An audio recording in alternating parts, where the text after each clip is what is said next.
It started as a normal morning at Chicago's O'Hare Airport. Sarah Matthews stood in the first-class line, clutching her expensive leather briefcase, proud of everything she'd earned. That's when she saw him, a tall man in a wrinkled bull's jacket, trying to board first class. She just couldn't stay quiet. She had to speak up, had to defend her hard-earned territory.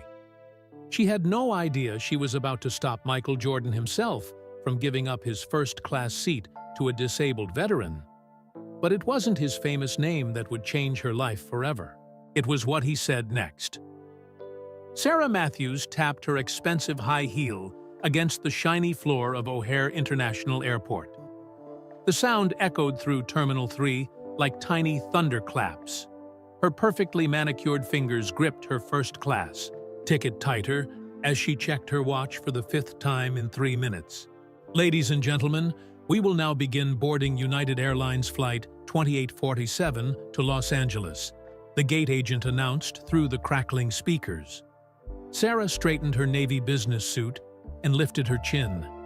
Being a first-class passenger meant she would board before everyone else.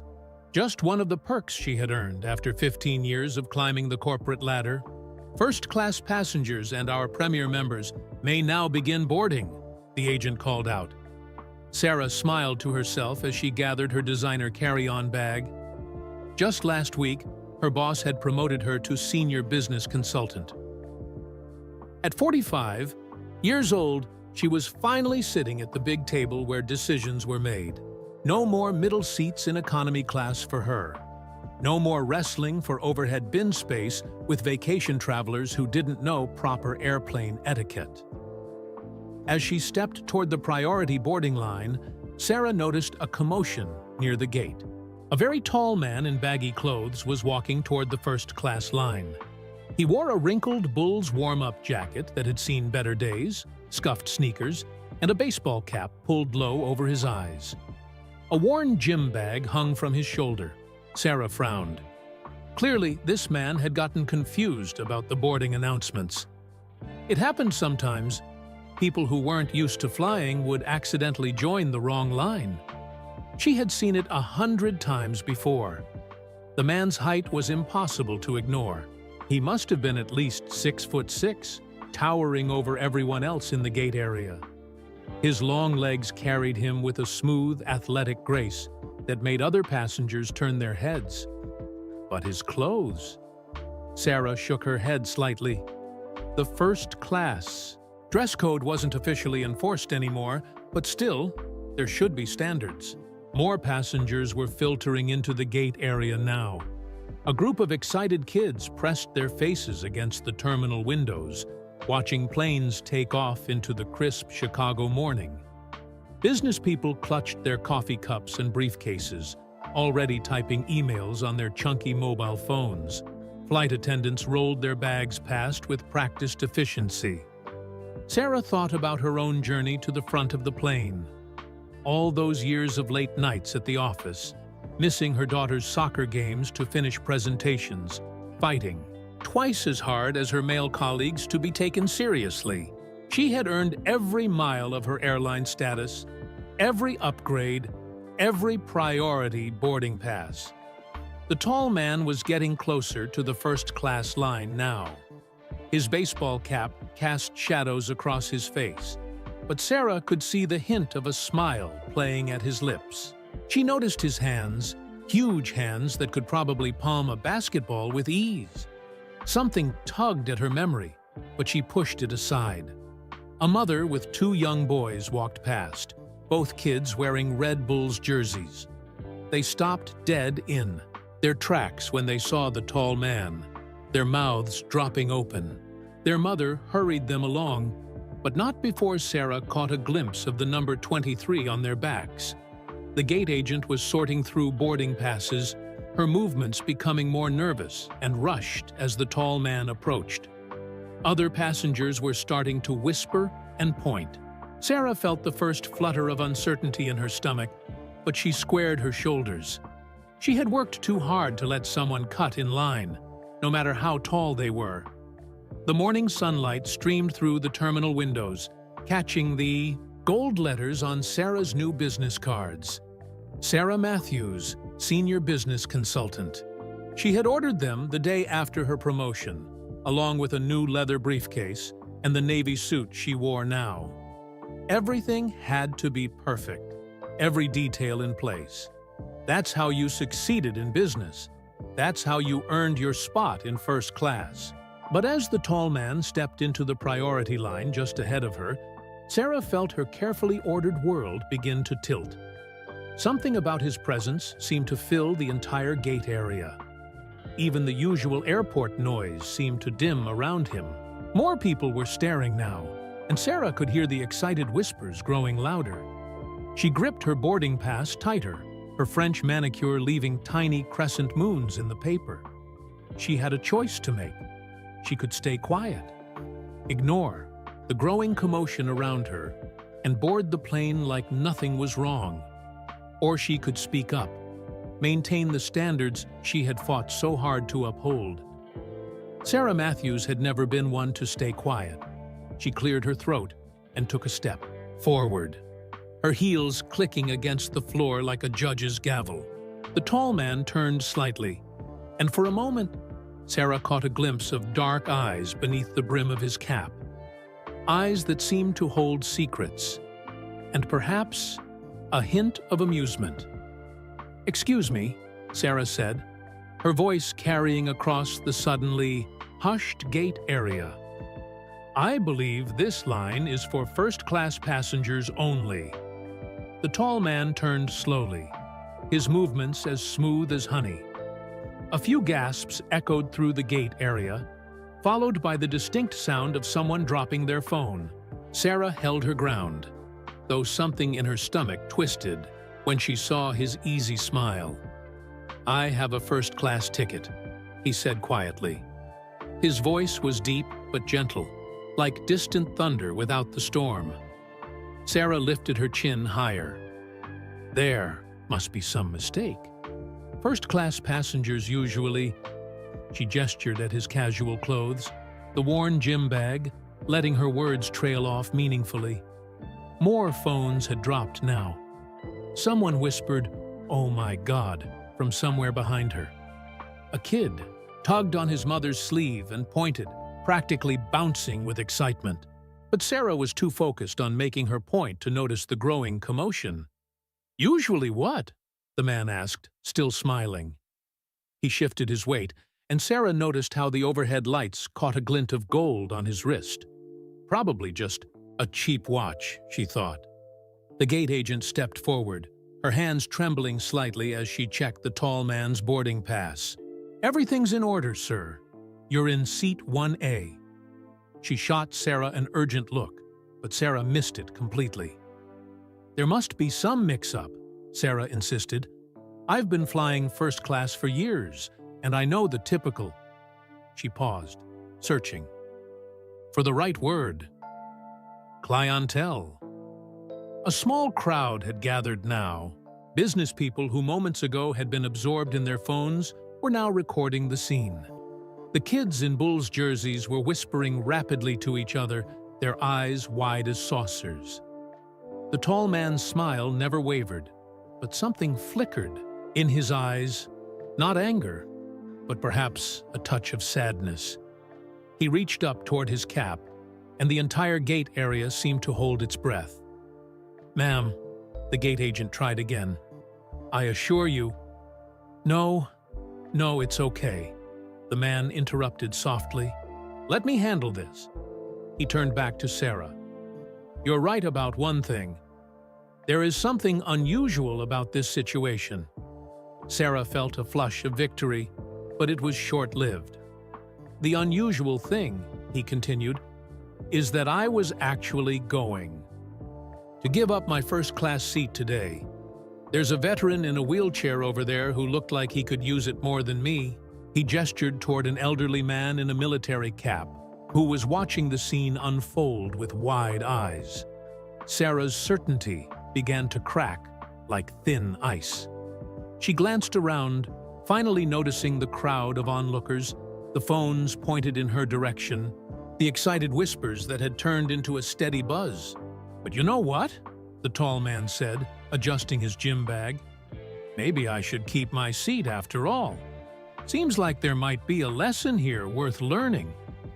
A child's voice cut through the tension. Mom! Mom! That's my... Shh! His mother hushed him quickly, but the damage was done. Sarah felt the first real tremor of doubt shake her confidence. The gate agent cleared her throat. Sir, would you like to board now? The tall man nodded, but paused before stepping toward the jet bridge. He looked at Sarah one more time, and this time his smile held a hint of mischief. By the way, he said, reaching for his cap again, about that typical clientele thing. Sarah's world tilted on its axis as the man finally lifted his baseball cap. The overhead lights caught his familiar, perfectly shaved head. That smile, the one she'd seen on countless billboards and magazine covers. Those hands, the ones that had lifted 6 championship trophies. The gate erupted in excitement. Phones flashed, children squealed, but Sarah stood frozen, her designer carry-on bag suddenly feeling like it weighed 1,000 pounds. Because standing in front of her, in his Bulls warm-up jacket and scuffed sneakers, was Michael Jordan himself. Still want to check my ticket? He asked with a wink, before turning to make his way down the jet bridge. Sarah Matthews, senior business consultant, who had just gotten her new business cards and never stayed quiet about anything, found herself for the first time in her life completely and utterly speechless, and she hadn't even boarded the plane yet. The gate area buzzed with excitement as Sarah's feet seemed glued to the floor. Her mind raced through a highlight reel of the last 10 minutes, every word she'd said, every assumption she'd made, now playing back in horrifying clarity. Ma'am? The gate agent's voice barely penetrated her daze. Would you like to board now? Sarah nodded mechanically, her designer heels suddenly unsteady beneath her. As she made her way down the jet bridge, fragments of conversations from other passengers floated around her like autumn leaves. Can you believe she didn't recognize Michael Jordan? In Chicago, of all places. Did you get it on video? Wait until I tell everyone at school. The memories hit her like a succession of gentle waves, each one bringing new understanding. The Bulls' warm-up jacket, the children in their number 23 jerseys, the gasps from the crowd. Her daughter Jenny's voice echoed in her mind from just last week. Mom, you never listen when I talk about basketball. Sarah paused at the entrance to the aircraft, letting a family with small children go ahead while she gathered her composure. The flight attendant greeted her with a smile that held just a hint of judgment. Welcome aboard. First class is to your left. First class, where Michael Jordan sat in seat 1A, where she would have to spend the next 4 hours pretending this. Morning hadn't become a social media nightmare in the making. She stepped into the cabin, and there he was. The greatest basketball player in history was settling into his seat, politely declining a pre-flight drink from an awestruck flight attendant. His Bulls warm-up jacket, the one she had dismissed as shabby, probably cost more than her entire outfit. Sarah's seat was 2C, directly behind him. Of course it was. As she stowed her carry-on bag in the overhead compartment, her hands trembling slightly, she caught snippets of a conversation between Jordan and the flight attendant.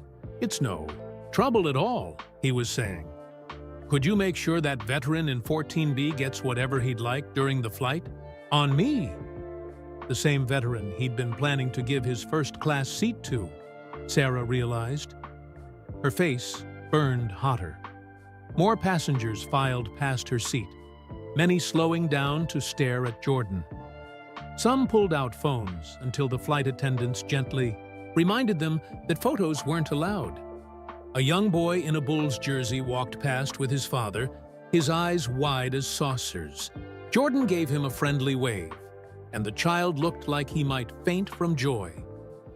Sarah sank into her seat, wishing it would swallow her whole. She pulled out her phone, dreading what she might find. Already, her daughter had sent 3 messages. "Mom, is it true? Everyone's talking about it on Twitter. Please tell me you didn't really try to stop Michael Jordan from boarding first class." Twitter. Of course it was on Twitter. Sarah closed her eyes, remembering all the times she'd lectured Jenny about jumping to conclusions. All her speeches, about treating people with respect. The irony was thick enough to cut with a knife. A memory surfaced. Jenny, at age 10, proudly showing her the poster she'd saved up to buy. A poster of Michael Jordan soaring through the air, defying gravity in a way that seemed impossible. "He's not just a basketball player, Mom," Jenny had insisted. "He's teaching people they can fly." Sarah had barely glanced at it, too busy preparing for a meeting. "That's nice, honey," she'd said, shuffling papers, just like she'd barely glanced at the man in the Bulls jacket today, too busy guarding her precious first-class line. The cabin doors closed with a heavy thunk. The flight attendants began their safety demonstration, but Sarah barely heard them. She was lost in thought, remembering all the times she'd felt judged in her own career. All the times men had assumed she was the secretary instead of the consultant. All the times she'd had to prove herself worthy of a seat at the table. And what had she done with all that hard-won wisdom? She'd turned around and judged someone else based on their clothes, their appearance, their failure to meet her standards of what first class should look like. The plane began to push back from the gate. Up in Seat 1A, Michael Jordan pulled out a book, not a sports magazine or tabloid, but what looked like a thick biography of Abraham Lincoln. Sarah remembered reading somewhere that he was an avid history buff. Another assumption shattered. As they taxied toward the runway, Sarah Matthews, who had spent her career breaking through glass ceilings, realized she had some breaking to do, of a different kind, starting with her own prejudices. And they hadn't even taken off yet.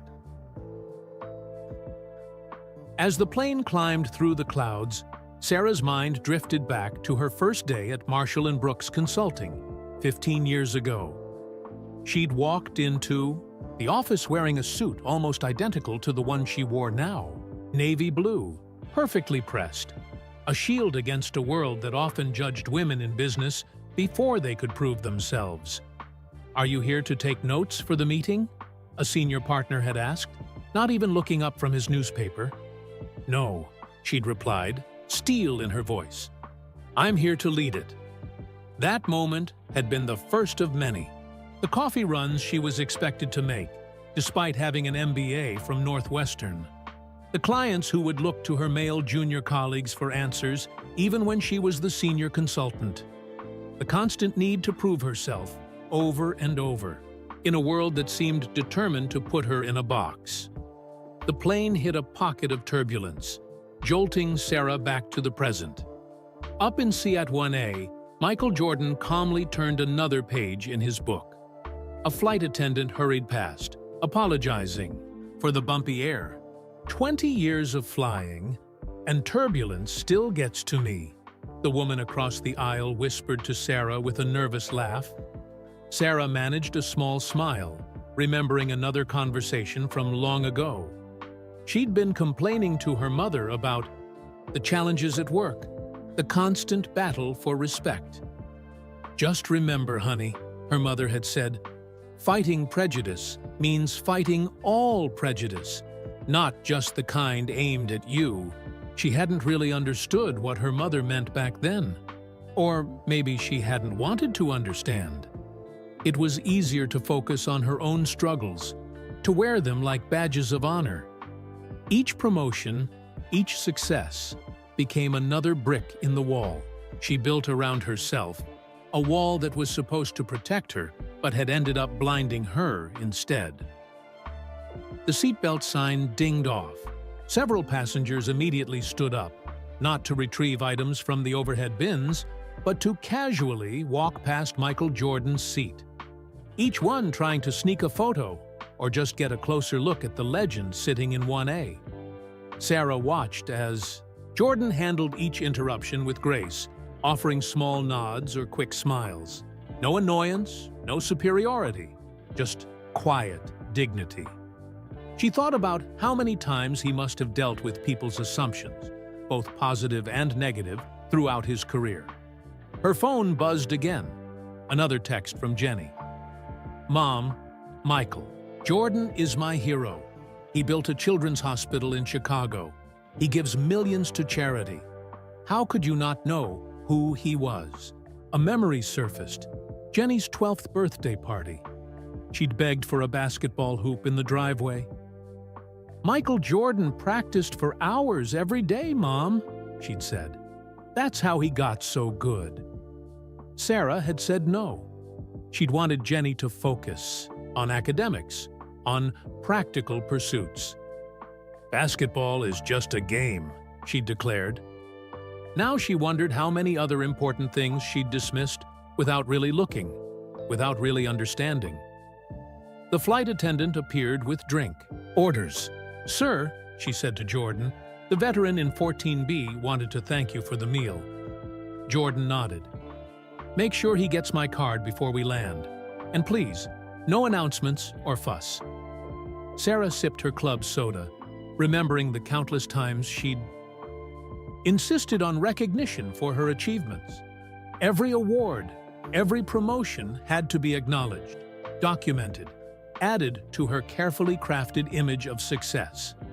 But true success, she was beginning to realize, might look different than she'd imagined. It might wear a Bulls warm-up jacket and scuffed sneakers. It might give up a first-class seat to a veteran without wanting any credit. It might handle prejudice with grace instead of anger. Her thoughts were interrupted by a young flight attendant who stopped at her seat. Ms. Matthews? She whispered. There are, quite a few tweets about what happened at the gate. Would you like us to handle any media when we land in LA? Sarah's stomach clenched. In all her years of fighting for respect in the business world, she'd never faced anything like this. She'd become news, but not for breaking through a glass ceiling, for building a wall of prejudice instead. The irony was almost too much to bear. She'd spent her career pushing against stereotypes, fighting to be seen for her abilities rather than her appearance or gender. And then, in one moment, at an airport gate, she'd become exactly what she'd fought against. Someone who judged. A book by its cover, who saw the clothes instead of the person, who let prejudice blind her to reality. Looking down at her expensive suit, her designer shoes, all the trappings she'd thought marked her as first class, Sarah felt something shift inside her. These things weren't shields anymore. They were mirrors, reflecting back all the assumptions she'd made about others while fighting against assumptions made about her. The plane leveled off at cruising altitude, the seatbelt sign dimming with a soft ding. They were 7 miles above the earth, but Sarah had never felt more grounded, or more ready to learn, and they still had 3 hours until Los Angeles.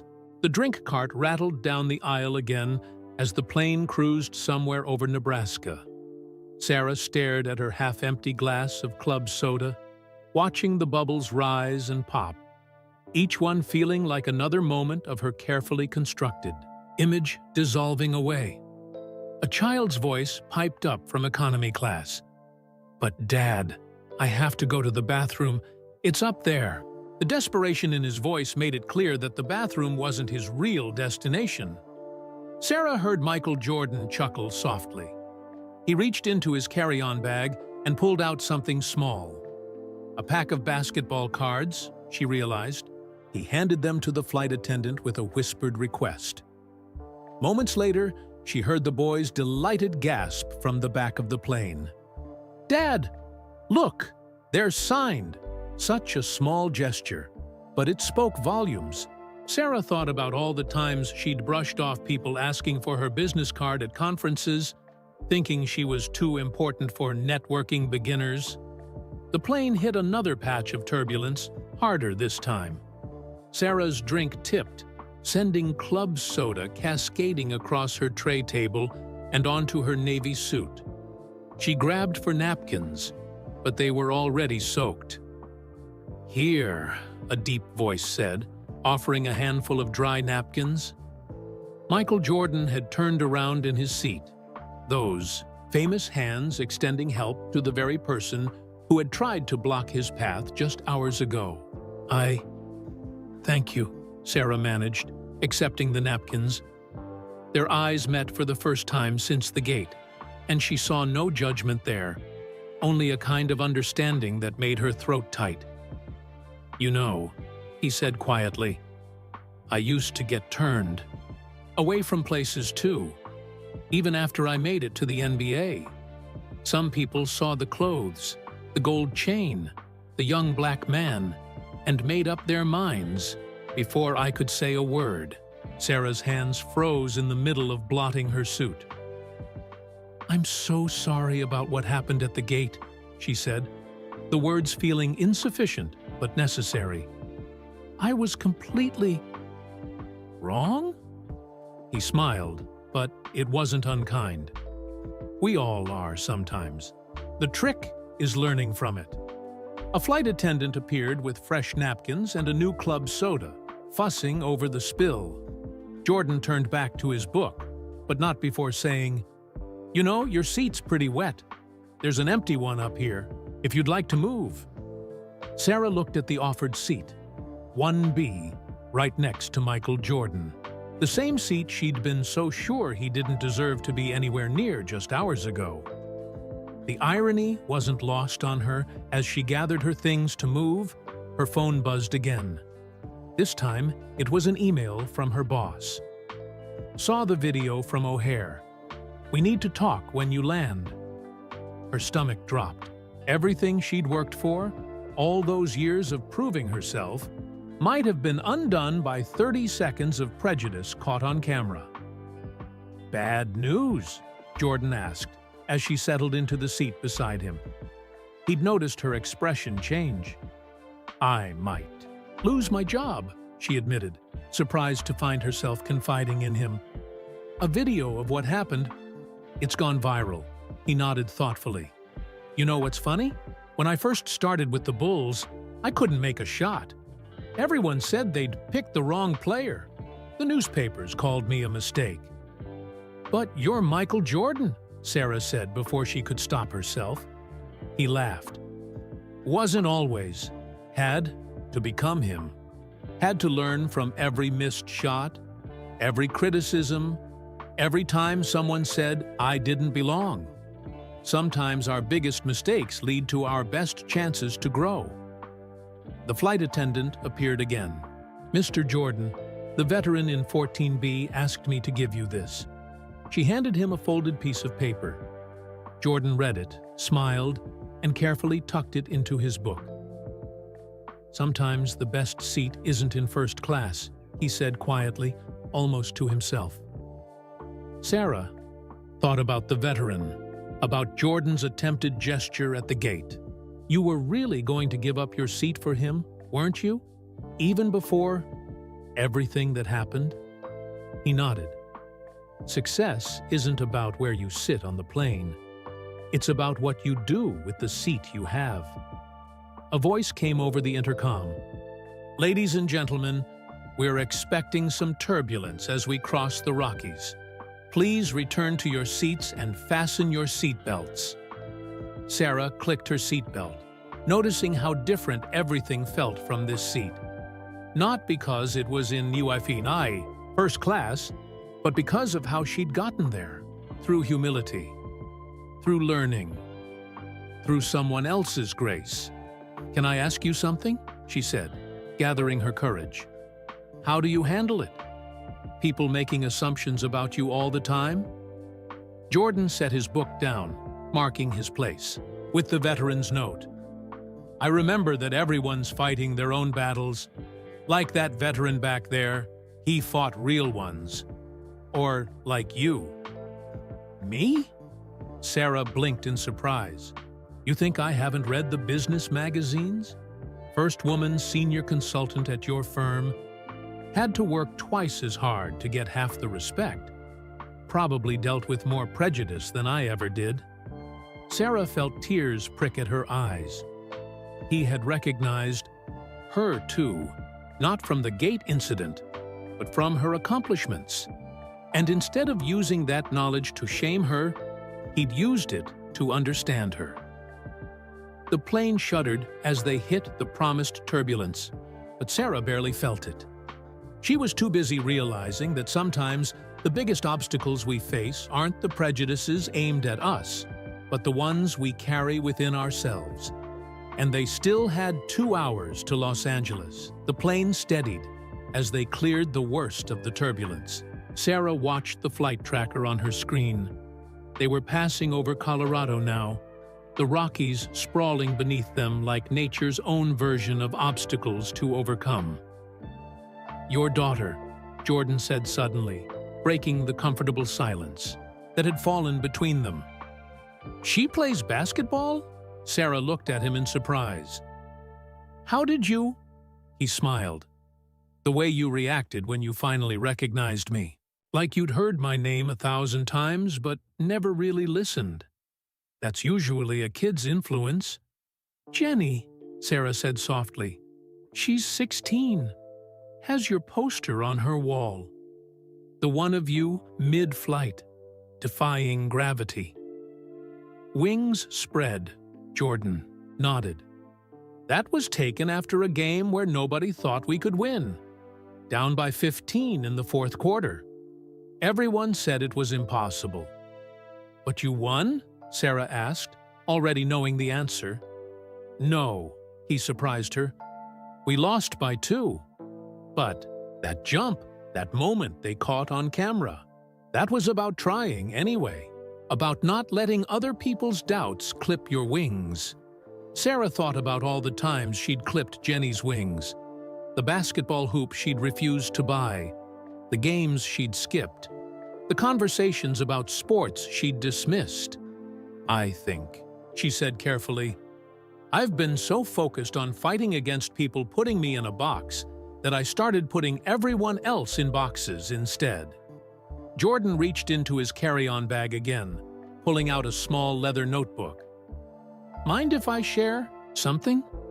I keep notes, things I learn from each game, each day. He opened to a dog-eared page. Here's one from my rookie year. Being underestimated is an advantage in disguise. How is that an advantage? Sarah asked.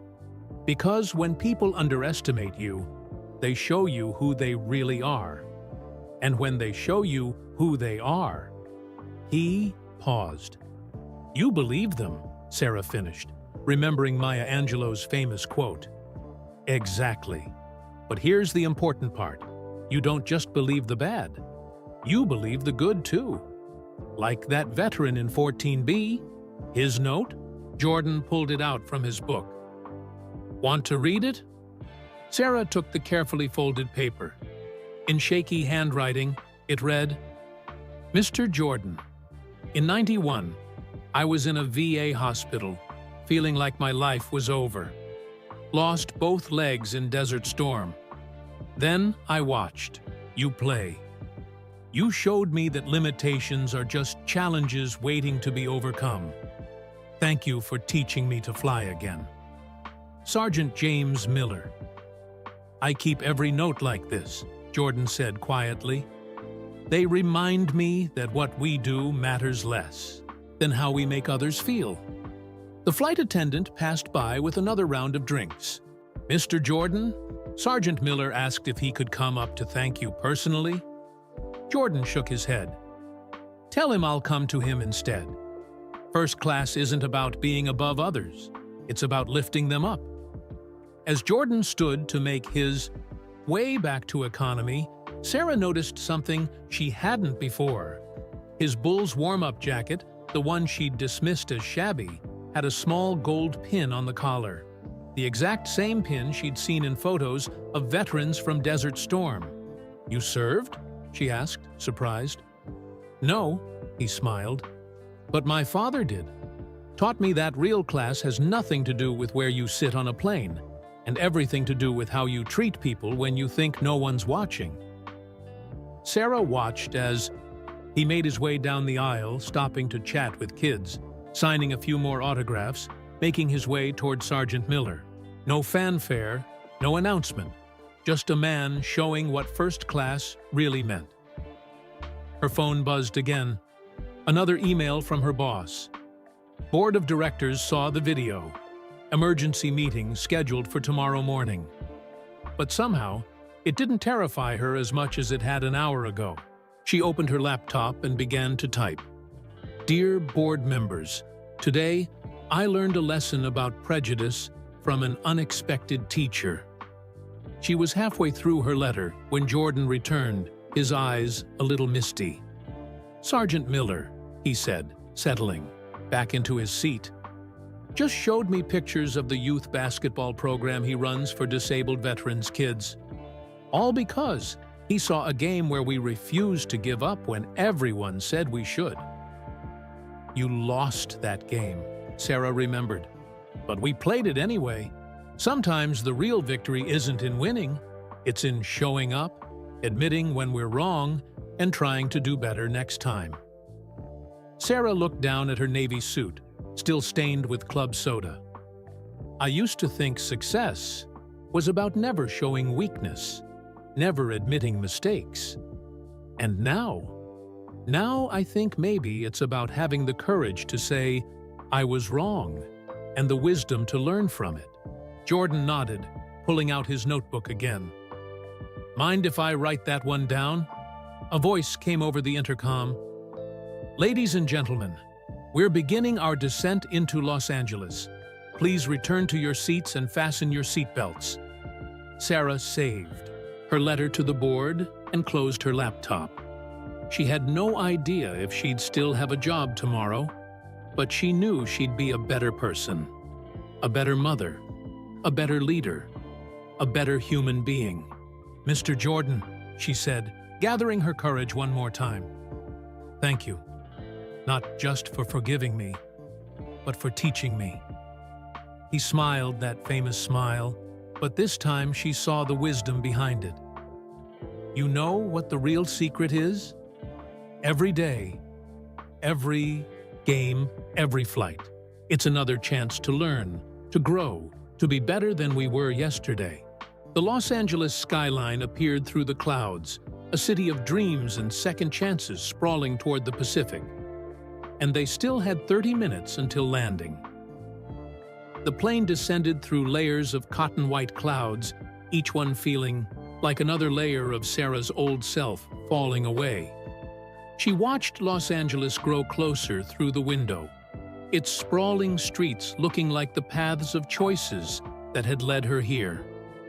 Your daughter, Jordan said, closing his notebook. You should tell her about today. Sarah winced. She's probably mortified. The video will show her something important, he finished. That her mother is human. That making mistakes isn't the end. It's the beginning of getting better. The fasten seatbelt sign dinged as the plane banked gently toward LAX. Sarah's phone lit up with another text from Jenny. Mom, are you okay? Everyone at school keeps talking about what happened. Jordan glanced at the message. You know what I tell rookies when they make their first big public mistake? What's that? I tell them to own it. Not just the mistake, the learning that comes after. Because people don't just watch us when we're winning. They watch us when we fall, to see if we'll get back up. The plane dropped another few hundred feet, the landing gear rumbling as it deployed.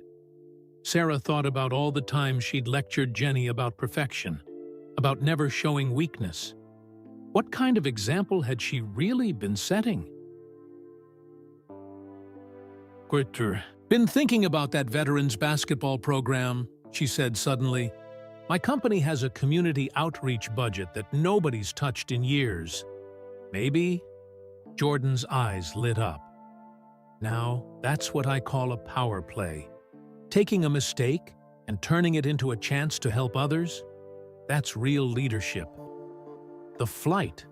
Attendant passed by one last time. "Mr. Jordan, Sergeant Miller wanted you to have this before we land." She handed him a small, worn basketball keychain. Jordan held it carefully, turning it over in his large hands. "See this?" He pointed to a scratch on the miniature ball. "That's character. That's a story. Just like your story from today." "I'm not sure my story is one worth telling," Sarah said quietly. "Every story of growth is worth telling, especially the uncomfortable ones." He reached into his bag and pulled out a business card.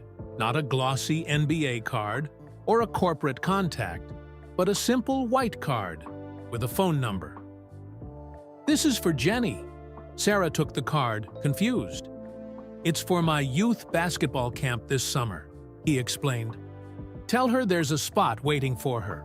Sometimes we need to let our kids spread their wings, even if we're scared they'll fall." The Los Angeles coastline was visible now, the Pacific Ocean stretching endlessly toward the horizon. Sarah thought about wings, Jenny's dreams of basketball, her own carefully constructed walls, Jordan's leap in that poster that her daughter loved so much. "I never asked," she said as the ground grew closer. "Why did you really keep your first-class seat today?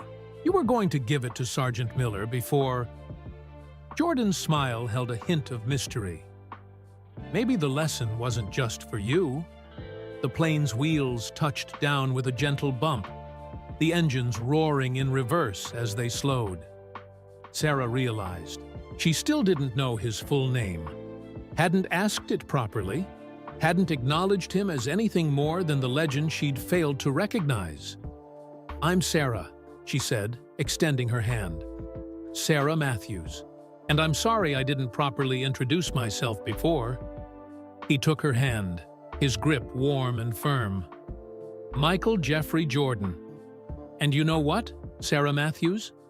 Sometimes the best introductions come after we've already learned each other's character."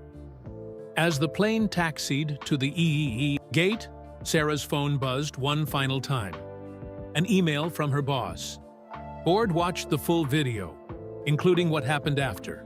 Call me ASAP." "Scared?" Jordan asked, noticing her expression. "Less than I was at the gate," she admitted. "Sometimes losing what we think we need helps us find what we really deserve." The seatbelt sign dinged off. As passengers began to stir, Jordan pulled out his notebook one last time, scribbled something, and tore out the page.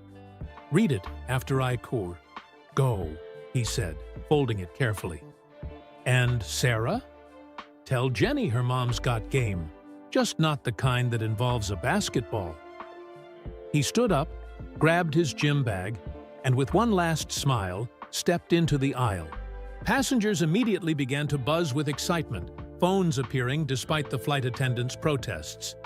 Sarah watched him stop in economy class one more time to shake Sergeant Miller's hand. Their conversation too quiet to hear, but their respect for each other clear in every gesture. Only when Jordan had disappeared into the terminal did Sarah unfold his note. In strong, clear handwriting were words that made her tears finally fall. "First class isn't a seat, it's an attitude. Thanks for teaching me that today, too." MJ, and they had finally landed. The Los Angeles terminal buzzed with energy as Sarah made her way toward baggage claim. She could hear the commotion ahead, the unmistakable sound of a crowd gathering, phones clicking, voices rising in excitement. Michael Jordan's path through the airport was marked by a trail of awestruck faces and raised cameras. But Sarah didn't follow the crowd. Instead, she found a quiet corner and called Jenny. "Mom!" her daughter answered on the first ring. "Are you okay? The video's everywhere. Did you really try to stop Michael Jordan from—" "Breathe, honey," Sarah said, smiling despite herself. "Yes, That was me. And no, I'm not okay. I'm better than okay. What do you mean? Sarah looked down at the basketball camp card in her hand, at the note folded carefully in her pocket. I learned something today. Several things, actually, starting with the fact that your mom can be wrong. Very wrong. But you're never wrong, Jenny said, confusion clear in her voice. You always say leaders can't afford to be wrong. That's another thing I was wrong about. Sarah watched as airport employees tried to control the growing crowd around Jordan. He was stopping to sign autographs, his patience seemingly endless. Real leaders admit their mistakes. They learn from them. They grow. She could almost hear Jenny processing this new version of her mother. So, you're not mad that everyone's sharing the video? No, honey. I'm grateful. Because without that moment of being completely, publicly wrong, I might never have learned how to be right in the ways that really matter. Mom, you're kind of freaking me out, Sarah laughed. A real laugh, the kind that comes from deep inside. How about this? Do you still want that basketball hoop for the driveway? Are you serious? Jenny's voice rose with excitement. Completely. And there's something else. She pulled out Jordan's card. How would you like to go to basketball camp this summer? A certain someone saved you a spot. The squeal that came through the phone was probably heard in Chicago. As Sarah ended the call, she noticed Sergeant Miller wheeling himself toward the exit, the small basketball keychain now attached to his bag. He caught her eye and nodded, a gesture that held both understanding and forgiveness. Her phone buzzed with an email notification. The Board of Directors. With slightly trembling fingers, she opened it. Ms. Matthews, we've reviewed the complete footage from today's incident, including the security cameras showing what happened before your confrontation with Mr. Jordan. Sarah's breath caught. Before? The cameras show Mr. Jordan attempting to give up his first-class seat to a veteran, only to be stopped by your intervention. They also show what happened afterward, your learning moment, your transformation, and most importantly, your handling of the situation once you understood your mistake. We believe leaders who can't admit their mistakes are dangerous, but leaders who learn from them, they're invaluable. Your new community outreach program for disabled veterans has been approved. Full funding. Welcome to the Board of Directors, P.S. Mr. Jordan called. The youth basketball program would love your help as a sponsor. Sarah read the email 3 times, her vision blurring with tears. Then she noticed something else. A new viral video was trending. This one showed Michael Jordan walking through the terminal, reporters shoving microphones in his face, asking about the incident on the plane. She pressed play. Mr. Jordan, what do you have to say about the woman who tried to stop you from boarding? First class. The camera caught his famous smile. I say she taught me something important today. Sometimes our finest moments come right after our worst ones. Sometimes it takes being wrong to find out who we really are. But she tried to stand up for what she thought was right, then learned a better way. That's not embarrassing. That's courage.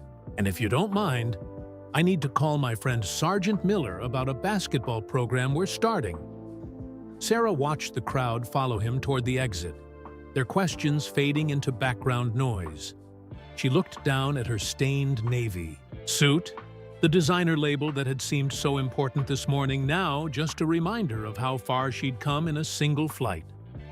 Her phone buzzed one last time, a text from an unknown number. Saw the board's decision. Congratulations. Remember, real champions aren't the ones who never fall. They're the ones who get back up and help others rise with them. See you at basketball camp. MJPS. You might want to hear what I was telling the gate agent when you first saw me. Some lessons come full circle. Sarah's hands shook as she pulled up the original security footage. And there it was, the moment before she'd stepped in, the words she hadn't heard through her own prejudice. "Ma'am, could you help me give up my first-class seat? There's a veteran over there who deserves it more than I do." And finally, standing in the middle of LAX, Sarah Matthews understood the true meaning of first class. It was never about the seat at all. Thanks for tuning in. Let us know in the comments where you're watching from. We'd love to hear from you. And if you enjoyed this, don't forget to like the video and share it with someone who needs to hear this story. See you next time.